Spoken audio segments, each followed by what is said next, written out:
ఇంతవరకు నాకు తోడయుడి ఎబినేజరు అయ్యున్నవో యేసు ప్రభువా. ఇన్ని చేసావు కానీ నీకు స్తోత్రం. గడిచి గంటకి ఎక్కావు, హల్లెలూయా. ఇప్పుడు ఇబ్బందులు లేవు, దేవునికి స్తోత్రం.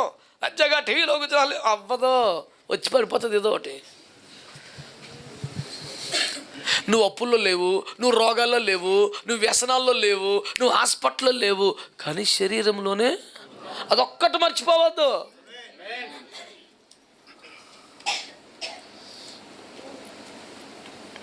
ఈ ఉపదేశం వింటున్న పెద్దలందరికీ నా మనవిదే.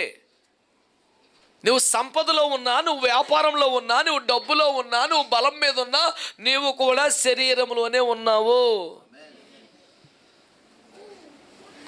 గడిసి గడ్డకెక్కినట్టు ఒడ్డుకొచ్చినట్టు ఫీల్ అవ్వద్దు. కష్టాల్లో ఉన్న వారిని జ్ఞాపకం చేసుకో. మేమంతా ఒంటి మీద తెలివి లేకుండా ఏమి లేవు, శరీరంలో ఉన్నా మాకు తెలుసు. డైలాగులు కాదు నాన్న, కష్టములో ఉన్నవాడిని జ్ఞాపకం చేసుకుంటే నువ్వు శరీరంలో ఉన్నావనే స్పృహ నీకు ఉన్నట్టు లెక్క. అదేం పట్టించుకోకుండా బజ్జాగా నాకేమీ కొదవలేదు అన్నావు అనుకో, నా తెల్లారే కోవడం స్టార్ట్ అవుద్ది. ఎవడో ఒకటి సహకారం కోరాల్సిన పరిస్థితి వస్తుంది. నేను చచ్చిపోతాను ఆడబడికి సహాయం ఆడకంటే ఆడు తప్ప ఇంకెవడు చుట్టుపక్కల రాకుండా చేస్తాడు యేసు ప్రభు. చచ్చినట్టు వాడిని అడగాలి. అహం అడ్డుపడుచున్నది కానీ ఇహము ఆశించుచున్నది. నేనేమి చేయవలను, నిన్నే కోరవలను. అప్పుడు సూత్రం ఏముంటుంది, అహము దహనము కావలను. నీకు అంతకన్నా పరిష్కారం లేదు.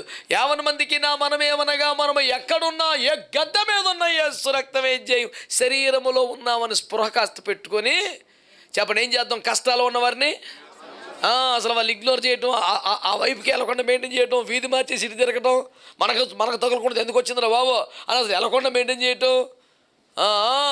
అయ్యా, దేవుని వాక్యానికి విరుద్ధమైన క్రైస్తవ బ్రతుకది. సుఖంగా ఉన్నవారు కొంపకి వెళ్ళపోయినా పర్లేదు, ఏడ్చుచున్న వారింటికి వెళ్ళమని వాక్యం చెప్తుంది. విందు జరుగుతున్న ఇంటికి వెళ్ళపోయినా పర్లేదని వాక్యం చెప్తుంది. నువ్వేమో విందు జరుగుతున్న వారింటికి అయితే హ్యాపీగా వెళ్తావు, సరదాగా ఊర్లు చెప్పుకోవచ్చు, ఆడతా పాడతా మాట్లాడుకోవచ్చు, మిత్రులు తినవచ్చు. ఒక 500 రూపాయలు గిట్టుబాటు చేసేసి 100 రూపాయలు చదివించి వచ్చేసి ఇలాంటి ప్యానికి మేలు లాచీలు అవ్వకుంటూ ఉంటాయి.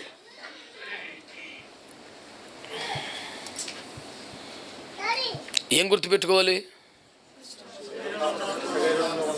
ఏంట్రా మీరేంటి మెయింటెనెన్స్? మీరు మధ్య ఆకాశంలో ఉంటే ఫీల్ అవుతున్నారా? ఎందుకమ్మా ఫీలింగ్ చెప్పండి. మనం ఎక్కడ ఉన్నాం? మనం అది గుర్తుపెట్టుకొని ఎవరిని జ్ఞాపకం చేసుకోవాలి? కష్టాలలో ఉన్న వారిని జ్ఞాపకం చేసుకోవాలి. దేవునికి స్తోత్రం కలుగునుగాక.